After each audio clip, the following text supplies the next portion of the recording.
අපි ඇයි ළමයි හැදුවේ? මට හේතු කිව්වා. මොකද සංවාදයෙන් මෙතන ඇති කරගන්නවා. අපි ළමයි හැදුවේ ඇයි? ළමයි හැදුවා මට කියන්න බලන්න ඇයි කියලා. පරපුර ගෙනියන්න. බුරුමේ ගෙනියන්න. සම්ප්‍රදාය. සමාජයෙන් බේරෙන්න. සමාජයෙන් බේරෙන්න. ඒ කියන්නේ ඒකට කිනා දත්තුසල් බලනවා මාන දත්තුසල් බලනවා. සමාජ ප්‍රශ්නය. සමාජ ප්‍රශ්නය. මමත් වැරදිලා. සුදු අත්දැකීම එමත් වෙනවා. ඔය වගේ නිසා තමයි අපි ළමයි හදන්නේ. කවුරුත් ළමයෙක් හැදුවද සමාජ වගකීමක් නිසා. සමාජ වගකීමක් නිසා තමයි ළමයෙක් හැදෙන්නේ. අපිට සමහර වෙලාවට හිතට එකඟව උත්තර දෙන්න හරි අමාරු ප්‍රශ්නයක්. ඉතින් අපි ඒක සමාජ ප්‍රශ්නයකින් ඉඳලා හරි අපි ළමයෙක් හදනවා. ආගෙද එක්කන හැදුව නිසා අපි ළමයෙක් හදනවා. හරි ළමයි හැදෙනවා. ඊට පස්සේ ළමයා ඉපදෙනවා. ළමයාව ඉස්කෝලේ දානවා. අපි මොකද කරන්නේ? කොහොම හරි තියෙන හොඳම ඉස්කෝලේ දාන්න අවස්ථාවදී ළමයා ඉපදුන දවසේ ගන්න. ළමයා ඉපදුන දවසේ ළමයා වෙනුවෙන් තිබ්බ බලාපොරොත්තු මොනවාද? ළමයා වෙනුවෙන් තිබ්බ බලාපොරොත්තු. අපේ බලාපොරොත්තු අපි ටිකක් අතාරින්න. ළමයා වෙනුවෙන් තමයි බලාපොරොත්තු. මොනවද අපිට ළමයා වෙනුවෙන් තියෙන බලාපොරොත්තු? ළමයාගේ ළමා කාලේ ළමයාට දෙන්නේ. ළමයාගේ ළමා කාලේ දෙන්නේ. අධ්‍යාපනය. සමාජයේ හොඳ ගුණ රැසීත් කරන්න. ළමයා ඉපදුනාට පස්සේ මේ හිතර දේවා. දැන් ඕවා තමයි අපි හිතන්නේ. අපි ළමයා උත්තර ගන්න ඕනේ කියලා මොකද අපේ රටේදී? හරි. ළමයාව පළවෙනිය කරගන්න. කවුරුන්ද? ඔය වගේ අරමුණු තමයි අපිට තියෙන්නේ. ඒතකොට අපේ අරමුණ වෙන්නේ ළමයාව දක්කාගෙන යෑම කොහොම හරි තැනකට. හොඳ මිනිසෙක් කරන්න හෝ දක්කාගෙන යාම තමයි අපි කරන්නේ. ඊට පස්සේ අපි ඉස්කෝලේ යනවා. ඉස්කෝලේ යන්න පටන් ගන්නවා. එතකොට ළමයා වෙනුවෙන් අපි අපේ තියෙන අරමුණ මොකක්ද? ඉස්කෝලේ යන්න ගත්තා. අපි මොනවද හිතන්නේ ළමයා කොයි වගේ වෙන්න ඕනද?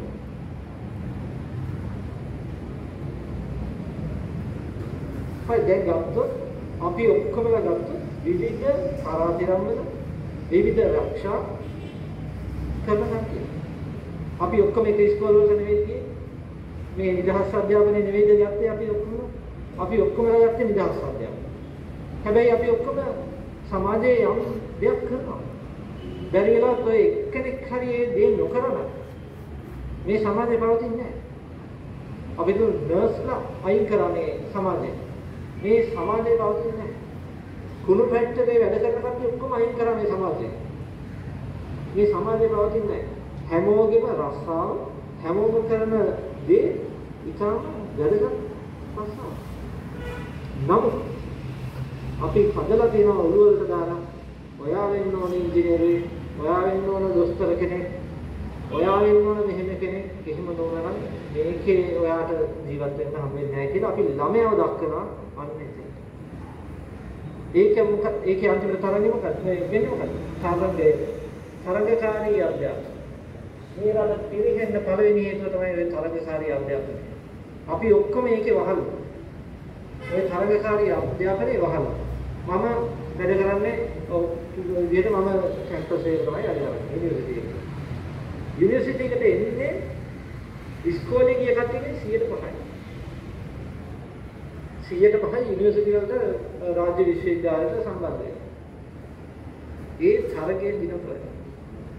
ඔය අධ්‍යාපන තරගයෙන් දිනපුවයි. හරි. දැන් මමත් ඒ අධ්‍යාපන තරගයෙන් දිනලා තියෙනවා. දිනලා දැන් මේකෙම රසාව කරන්න පෙරමිලා තියෙනවා. නමුත් අපි ඇත්තටම සමාජය දිහා බැලුවොත් මේ තරගයෙන් අපි පෙරදුනා කියලා හිතන කට්ටිය සමාජයට මම හිතන්නේ විශ්වවිද්‍යාලවල තියෙන 100%ට වැඩිය තමයි. ඉතුරු 95 ඉන්නේ සමාජයේ.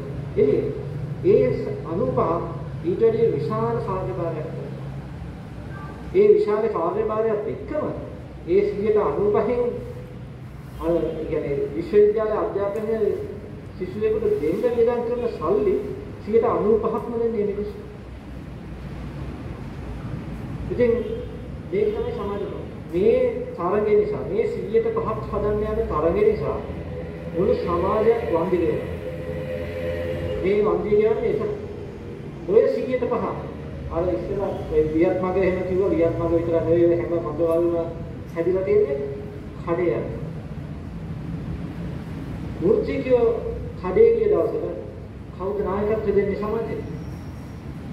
අපි සල්ලි දීලා වෘත්තිකයෙක් හදනවා අපේ සල්ලි වලින් වෘත්තිකයා ඉගෙන ගන්නවා අපි බලාපොරොත්තු වෙනවා වෘත්තිකයා ආපහු සමාජයට වැඩ කරයි කියලා. අපි දේශපාලඥයන්ට බල කරන්නේ ඉස්සෙල්ලා වෘත්තිකයාට බල කරනවා. ඉංජිනේරු කියලා කට්ටියක් ඉන්නේ දොස්තරලා කියලා කට්ටියක් ඉන්නේ අපි ඒගොල්ලන්ට තමයි බල කරන්නේ. අපිව හරියට අරන් යන්න සමාජයේ හරියට අරන් යන්න කියලා ඒගොල්ලෝ තමයි අපිට මේ හදාගන්නේ. ඒකින්ද මම මේ වෙලාවේ ස්වයං විවේචනයක්මයි කරන්න හිතුවේ. අපි ගැන මුලින් බලන්න. අපි මේ තරගයේ නැද්ද? අපි ළමයින්ව තරගයට කල්ලු කරලා නැද්ද? අපි වෘත්තිකයන්ගෙන් අපිට කෙරෙන්න ඕන කාර්යභාරය ඉල්ලන්නේ නැද්ද? දේශපාලනය කියන්නේ අපේ ඡන්දයෙන් යන කට්ටිය. අපි ඡන්දේ නොදී හිටියොත් ඔය දේශපාලනයට අප. හැබැයි වෘත්තිකයෝ හැටියට අපි තමයි කියන්න ඕන අපි තමයි නායකත්වය දෙන්න ඕන. සියලු වෘත්තිකයෝ කියන්නේ සියලු වෘත්තිකයෝ නායකත්වය දෙන්න ඕන මේ වැඩේ කරන්න. නැත්නම් ඒ නායකත්වයෙන් නැති කට්ටියට කවුද ඊට? ඒක නිසා අපි හැමෝම ලෑස්ති වෙන්න ඕන මේ අනිවිද ඉස්සරහට ගෙනියන්න. අපි හැදෙන්න ඕන. පාරට ගියාට පස්සේ දැන් කිව්වා හැමෝම මෝටර් සයිකල් එකක් ගන්නවා පුද්ගලික වාහනයක තමයි රස්සාවට යන්නේ. පාරට දැස්සම ඕගොල්ලෝ අපි හැමදාම දකින දේ තමයි ඕටේක් කරන ප්‍රශ්න. අරයට වැඩි මම කලින් යනවා. එයාට ඉස්සර කරලා යනවා. යන්නේ එක තැනක. අපි ළමයාට අර ඉපදුන වෙලාවේ දෙන ටාගට් එකම තමයි මෙතනක් තියෙන්නේ. අපි දෙන්නේ ඉලක්කයක්. ළමයාට කියන අන්න ඉලක්කයක් තියෙනවා අන්න මෙතෙන්ට යන්න. ඉතින් ওই ඉලක්කේ සමායද්දී ඒකේ අතුරුඵල තමයි අපි මේ හැමතැනම දකින්නේ. කොස්ගහේ වට ප්‍රමාණය අනුව බණින්නේ ඒකට වටිනාකමක් නොදෙන්නේ ඉලක්කය නිසා. මොකද සල්ලි හොයන ඉලක්කය. අපිට ඔක්කොටම හම්බ කරන්න යන ලේසිම පාර තමයි අපි තෝරගන්නේ. ඉතින් ඕකෙන් තමයි අපි මිදෙන්න ඕන. ඕකෙන් තමයි මිනිස්සුන්ව මුදව ගන්න ඕන. අපි ඔක්කොම තව අවුරුදු 30කට 40කට කොහොමද ඉතුරු වෙන්නේ? එකම ටාගට් එකයි හැමෝටම. වලේ අපි ඔක්කොම වලේ එනවා තියෙන්නේ. හරි වලේ හරි පොඩි කාමරයකට දුමේ. ඔතන තමයි ටාගට් එක. ඉපදෙනකොටම ටාගට් එක තියෙන එතන එකම ටාගට් එකයි තියෙන්නේ හරියට. අනිත් ඔක්කොම ටාගට් වැරදි. මම මේ තත්ත්වෙ ඉඳලා මම හිතනවා මම මොකක්ද මේ කරන්නේ කියලා සමහරවිට. මේ කරන වැඩේ ප්‍රතිඵලයක්. අපි ඔක්කොම තරදින්නේ. මම හෙටත් දුවනවා අනිද්දාත් දුවනවා. ආයේ මේ එක දිගට මේ දුවන මේක කිව්වද මොකද මට ටාගට් එකක් තියෙනවා. රැකියා ටාගට් එක. මගේ වෘත්තියේ ටාගට් එක. හැබැයි අපි ඔක්කොම යන්නේ විවිධ වෘත්තීන් වල කට්ටිය ඔක්කොම යන්නේ එකම ටාගට් එකට. එතකොට අපිට අමතක වෙලා තියෙනවා කොහොමද මේ ගමන යන්නේ කියලා. කොහොමද මේ ගමන යා යුත්තේ කියලා. ඒකට අපිට ප්‍රැක්ටිකල් වැඩ පිළිවෙලක් ඕන. ඉංජිනේරුවෙක් හරියට මම දන්නවා හැම ප්‍රශ්නෙටම ප්‍රැක්ටිකල්. අපිට මේ ඇනමුරිච්චි වලින් නෙවෙයි හැම එකටම ප්‍රශ්න තියෙන්නේ. මේ සමාජයේ ඇනමුරිච්චි කියනවා සෑහෙන තද කරන්නේ. බුරුල් කරන්නේ. මලකට සාපේ. ඒව හදාගෙන යන ගමනක් අපි යන්න ඕනේ. ඒක තමයි ප්‍රැක්ටිකල් වෙන්නේ. ඒක තමයි ප්‍රායෝගික විදිහ අපි මේ සමාජය ඉස්සරහට ගෙනියන්න ඕනේ. වෙන විකල්පයක් නෑ අපිට. අපි අර ඉස්කෝලේ හදගෙන යන අපි කතා කරා ඉස්කෝලේ හදද්දී දෙමව්පියෝනම් ගිහින් කානුව කපන්න ඕන අපි බල කරන්න ඕන කාටද මේක කරන්නේ. හොඳම උදාහරණයක් තියෙනවා පෙරේරාව. පෙරේරාමාවතේ මේ ළඟදී පාර හැදුවා. මම අදුත්තේ මල්ලිත් එක්ක කිව්වේ. පෙරේරාමාවතේ වාහන දෙකක් යන්න අමාරුකම තිබුණා. ඉස්සර අපි බයිසිකල් වලින් යද්දී නම් කිසි ප්‍රශ්නයක් නැහැ ඉඳ තිබුණා. දැන් පාරේ යන්නේ ඉඩමක්. දැන් වාහන දෙක මාරු වෙන්න ඉඩමක් හින්දා පාර පුළුවන් තරම් පළල් කරනවා. පාර පුළුවන් තරම් පළල් කරපුවම කාණු ටිකක් පටු වෙනවා. හැබැයි ස්ලැබ් එක ස්ටෑන්ඩ් එක පළල්. ස්ලැබ් එක දැම්මා මේ මිනිස්සුන්ට පයින් යන්න බැරි තත්ත්වයක් පාරේ හැදුවා. පෙරේරාමාවත දැකපු අය ලකින් නැති මම උතර දැන් පින්තූරයක් ගන්නවා කියලා හිතාගෙන දැන් ආපු වෙලාවේ මේ පින්තූරයක් තරම් යනකොට මේක කරේ කවුද? ඉංජිනේර. ඔය අපි සල්ලි ගෙවලා ගන්නපු ඉංජිනේරු. ඔය ඉංජිනේරුවට කටක් තිබ්බේ නැන්ද ඔතන හිටපු ඉංජිනේරුවට ඔය යොක කරොත් ඔය විදිහට කරොත් මේ මිනිස්සුන්ට ඇවිදින්න ඔළුවේද කියලා අහන්න කොන්දක් කටක් තිබ්බේ. අපි 100%ක් විශ්වවිද්‍යාලවල හදලා දෙනවා. උන්ගේ නායකත්වය. අපිට සමාජික නායකත්වය දෙන්න ඕනේ 100%. 195කට නායකත්වය දෙන්න ඕනේ. අපි ඒගොල්ලන්ට බල කරනවා නම් අනිවාර්යෙන් නායකත්වය දෙන්න. අපි විශ්වවිද්‍යාලවල ආචාර්යවරු දැක්කේ ඒගොල්ලෝ කියන්නේ මේක දෙතනින් දෙහම දෙන්න නායකත්වය. හරියට කරන්න නායකත්වය දෙන්න කියලා ඒගොල්ලන්ට බල කරනවා. ඒගොල්ලෝ ඉන්නේ මම හිතන්නේ 100ට එකකුත් නෑ 100ට දශම ගණන්. ඒගොල්ලෝ ඊටත් එහාට ඒකෝට ඒගොල්ලෝ බල කරන්නේ මේක කරන්න කියලා. නැත්නම් කවුද මේක කරන්නේ? කවුද නායකත්වය දෙන්නේ සමාජයේ? එතකොට අපේ ළඟ කියන දෙන්නේ අපි ඔක්කොම එකතු වෙලා මේ පණිවිඩය ඉස්සරහින් යනවා.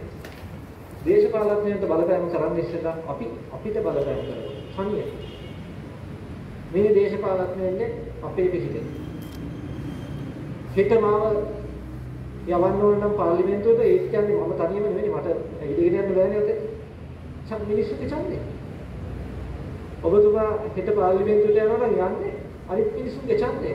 ඒ ඡන්දය ගන්න එයාට සුදුසුකමක් තියෙනවා. ඒ සුදුසුකම බලලා නැහැ අපි. ඒ සුදුසුකම බලන්නේ නැත්නම් අපි හිතලා නැහැ. අපි ගැන විතරයි හිතන්නේ. මගේ ළමයාගේ රස්සාව, මගේ රස්සාව, මම හිත ගයක් හදාගන්නේ කොහොමද? නැටයි විඳන්නේ කොහොමද? ඔය තත්ත්වය තමයි අපි හිතන්නේ. එතකොට ඒක නිසා අපි මේ නායකත්වය දෙන තැනට අපි ඉස්සරහට යනවා. මම හිතන්නේ මෙතෙන්ට ආපු එකම විශාල අභියෝගයක් ඒක ජයගෙන තියෙන ඔක්කොමලා තියෙනවා. ඒ කියන්නේ මෙතන තමයි නායකයෙක්. අපිට 5 දෙනා ගානේ හැම හම්බ වෙන 5 දෙනෙක් හරි 10 දෙනෙක් හරි වෙනස් කරන්න පුළුවන් නම්. ඒක කොටින්ම ආරේ ඩ්‍රයිව් කරන විදිහ වෙනස් කරගන්න පුළුවන් නම් අපිට. එක එක්කනට පරයා ගිහින් අපේ ගමනාන්තය දක්වා යන විදිය වෙනස් කරන්න පුළුවන් නම්. ළමයි එක්ක තියෙන තරඟ නැති කරගන්න පුළුවන් නම්. එදාට අපිට හිතන්න පුළුවන් අපි තමයි හොඳටම කරේ. නැත්තම් අපි තමයි හොඳටම කරේ කියන කවදාවත් කියන්න හම්බෙන්නේ නැහැ කාටවත්. ඕක තමයි මට කියන්න ඕනේ මම තව එක උදාහරණයක් කියන්නම්. මගේ නෝනා මගේ ළමයා ඉස්කෝලෙන් ගන්න ඉඳි තව අම්මා කෙනෙක් අහනවලු මගේ නෝනාගේ මගේ ළමයාව නාසයකට යවන්නේ කොහොමද? මම දැන් මේ වෘත්තියේ සෑහෙන කාලයක් ඉඳලා තියෙනවා මමත් දන්නේ නාසයෙන් මොනවද වෙන්නේ කියලා. මොනවද කරන්න කියලා හරියට. නාසයෙන් කරපු එක දෙයකින් මට ඇත්තටම මම දන්නවත් නැතුව ඇති දන්නවා කියන්නේ නාසයෙන් කරපු එක දෙයක් මේ ලෝකෙට වැදගත්. මානව හිතවල වැදගත්. නාසයෙන් දැන් අපි අඟහරුට කියන්නේ යවුන අපිට උන වාසියක් එක මිනිසෙකුට වෙන වාසිය සත පහක වාසියක් නෑ මම දන්නවා ඉතින්. හන්දට ගියා 1900 මතකයි අරගරන්න. කො වාසිය හන්දෙන් ගලක් ගෙනවලු අපේ පොන්නම්පෙරුම මහත්මයාලු විද්‍යාඥයාලු ඒක ඇනලයිස් කරේ. අපිට සත පහක වාසියක් තිබ්බනේ. අර ලුණුවිල ගැන කිව්වා. නිබන්ධනයක් කරලා තියනවලු දැන් ලෝකෙම දන්නවලු මේකේ වාසිය කොරකට වාසියක් අපේ රටේ වාසියක් නෙමෙයි. අපේ රටේ දෙයක් හම්බෙලා නැහැ. ඒකට ඔය කරන ගොඩක් දේවල් වලින් සමහර වෙලාවට අපි බලන්නේ එක වෙන්නේ. මම තමයි කරේ. කියාගන්න තමයි ගොඩක්ම මිනිස්සුන්ගේ මොනසොතේ. අන්න එතනින් අපි පොඩ්ඩක් මිදෙන්න ඕන. එතනින් මිදුන දවසට මම හිතන්නේ මේ සමාජය ආයේ නැත්තම් අපිට මේ සමාජය හදන්න බැරි වෙනවා.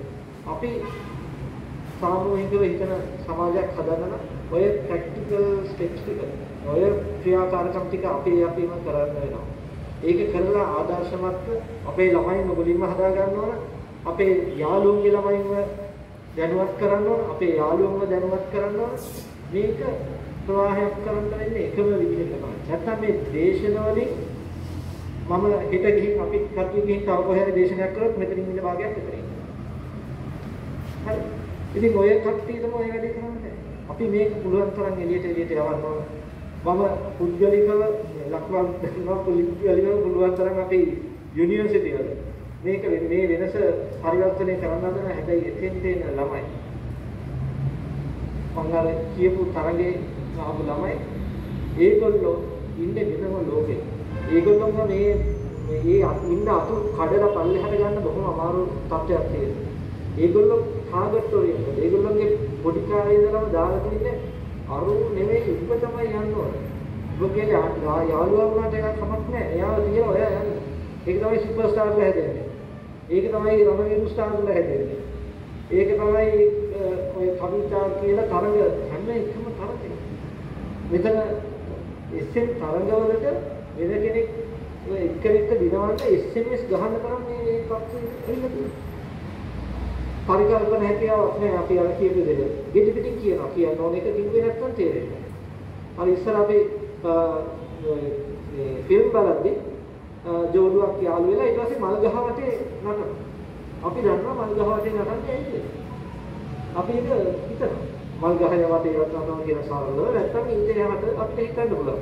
ඒ හිතන හැකියාව නෑ. ඒ හිතන හැකියාව නැති සමාජයක් මේ තියෙන්නේ.